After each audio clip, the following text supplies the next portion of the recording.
రైతు సోదరులందరికీ నమస్తే.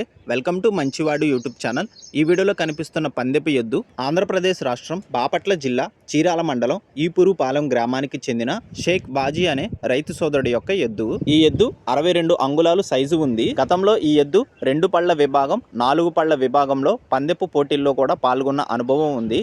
ఈ ఎద్దుకు బండి లాగడం, అరకతోలడం వంటి పనుల్లో మంచి అనుభవం ఉందని చెప్పారు. ఈ ఎద్దు ఎడమ వైపు అలవాటు. బాజీ గారు ఈ ఎద్దుని అమ్మాలనుకుంటున్నారు. ధర 1,10,000 రూపాయలు చెప్తున్నారు. ధర తగ్గించే అవకాశాలు కూడా ఉన్నాయని చెప్పారు. మీలో ఎవరైనా ఈ ఎద్దు గురించి పూర్తి సమాచారం తెలుసుకోవాలనుకున్నవారు, అలానే ఈ ఎద్దుని కొనుక్కోవాలనుకున్నవారు రైతు ఫోన్ నంబర్ స్క్రీన్ పైన డిస్ప్లే చేశాను, కాంటాక్ట్ అవ్వండి. అలానే బాజీ గారు ఈ ఎద్దుకి సరిపడా జత దొరికితే కొనుక్కోవడానికి కూడా సిద్ధంగా ఉన్నారు. ఈ ఎద్దుకి సరిపడిన జోడి మీలో ఎవరి దగ్గరైనా ఉంటే కామెంట్ చేయండి. అలానే మీ దగ్గర ఉన్న ఎద్దులు, ఆవులు, కోడిదూడలు అమ్మకాల కోసం మన ఛానల్ని సంప్రదించండి. నా వాట్సాప్ నంబర్ 9676992250. మన ఛానల్ రైతులకు ఉపయోగపడే ఛానల్ కాబట్టి మన ఛానల్ని సబ్స్క్రైబ్ చేయండి. ఈ వీడియోని లైక్ చేయండి. ధన్యవాదాలు.